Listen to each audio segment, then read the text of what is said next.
The Taliban came to power in Afghanistan over a year ago, and much has changed in the country since then. Hunger, poverty, lawlessness, and extrajudicial killings, these are just a small part of the disasters that have hit Afghanistan. Not a single state that is a member of the United Nations has legitimately recognized the authority of the Taliban. Who are the Taliban and how did they come to power? The Taliban is a radical Islamist movement that has been designated a terrorist by the United Nations.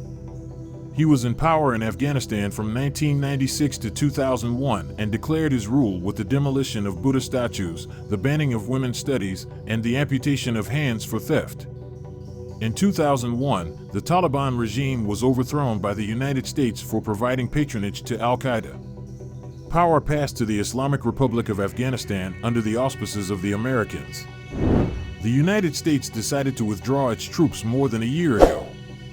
The Taliban took advantage of this, defeated the Republican Army, and declared the return of the Islamic Emirate of Afghanistan. President Ashraf Ghani left the country. Afghanistan is in a state of deep humanitarian crisis caused by economic problems. Hunger is rampant in the country, 95% of households are malnourished, and at least 47% of the population is in the crisis and emergency categories on the international hunger scale. Afghan children starve to death almost every day. Polls conducted at the beginning of the year show that 82% of Afghan families have lost their salaries since the Taliban came to power, and 1 in 5 families has had to employ their children. The country's economy shrank by almost a third. In many ways, the cause of the crisis was the coming to power of the Taliban.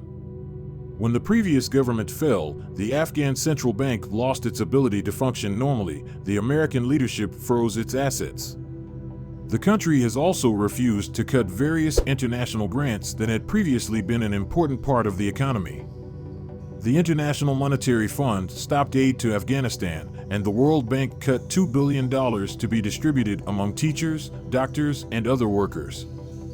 The human rights situation is also very problematic.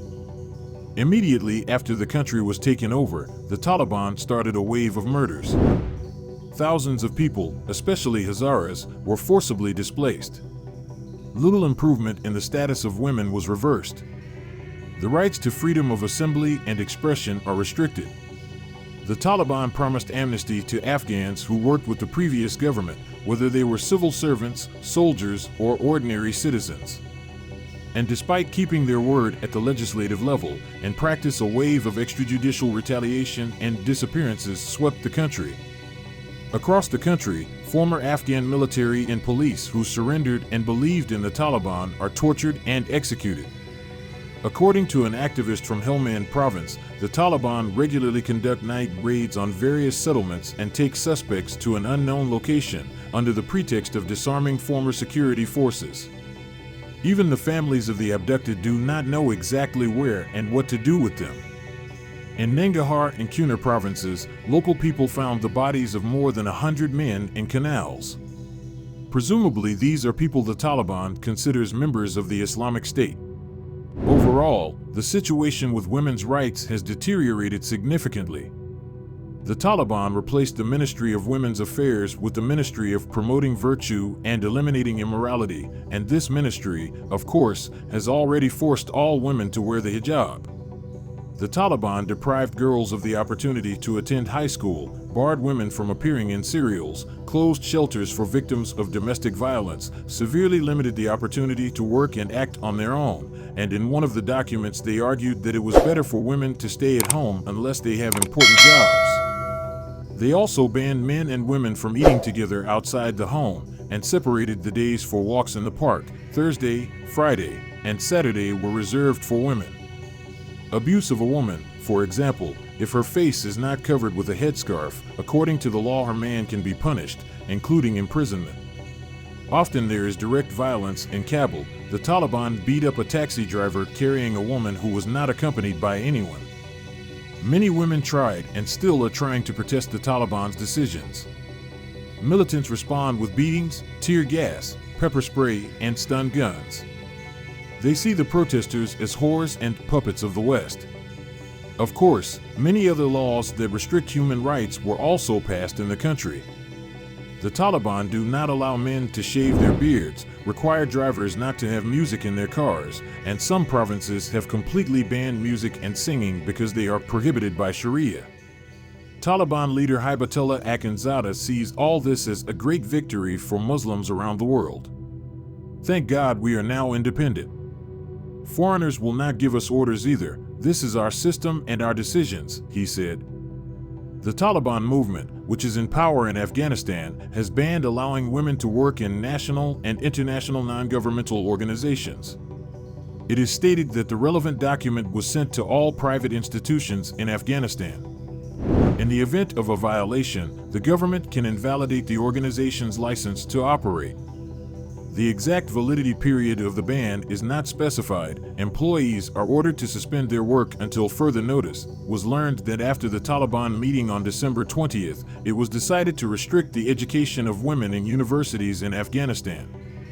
A ban should be imposed on educational institutions as soon as possible, and the authorities should be informed about it.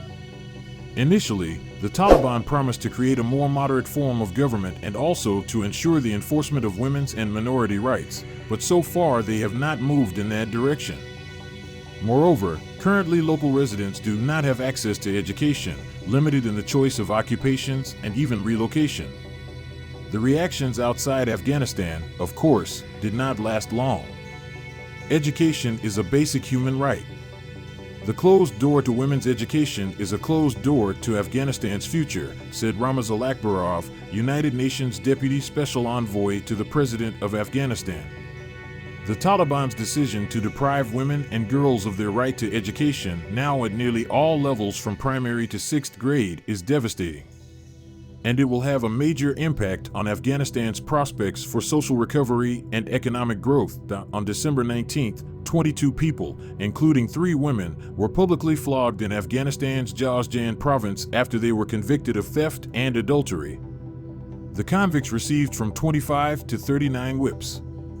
Prior to that, on December 8th, the Taliban flogged 18 men and 9 women in Parwan province. They were punished for theft, premarital affairs, and running away from home. The Taliban's authority has yet to be recognized by any state in the world, although the Taliban itself says it fulfilled all the requirements for it. Requests to dissolve assets were also denied. However, at the United Nations Security Council meeting, Russia and China criticized this decision. Relations between the Taliban and their neighbors cannot be said to be stable. For example, the border with Tajikistan is currently closed. The group has deployed several thousand fighters along the Central Asian border. The Tajik government was one of the few governments in the region that openly declared the danger of a resurgence of the Taliban. But Afghanistan's relations with Iran are also strained. A conflict broke out on the Helmand River, whose water, according to the Iranians, is significantly limited by the Taliban. The situation within Afghanistan itself also remains unstable. The National Liberation Front of Afghanistan continues to operate in the Panjshir Valley. The Taliban cannot suppress it in any way. The front is led by Ahmed Massoud, son of the legendary field commander Ahmad Shah Massoud, who fought against both Soviet troops and the Taliban many years ago. In addition, despite all its promises and the laws it has adopted, the Taliban cannot or do not want to do anything about the drug trade so far. Russian media reported that the Taliban had freed many drug traffickers convicted by the previous government, citing a colonel at the Afghan Interior Ministry, and the BBC reported that after the Taliban came to power, the drug trade flourished and became more diverse. The United Nations estimates that in 2020, the Taliban earned $460 million from the opium trade, their main source of finance. At that time, they only controlled a part of the country. In this video, we told you in detail what is happening in Afghanistan and its surroundings. Do not forget to write your thoughts about the future of Afghanistan in the comments. Dear viewers, if you like the video, please subscribe to the channel and like the video. This step will help us to create and develop more interesting videos. See you in the next video.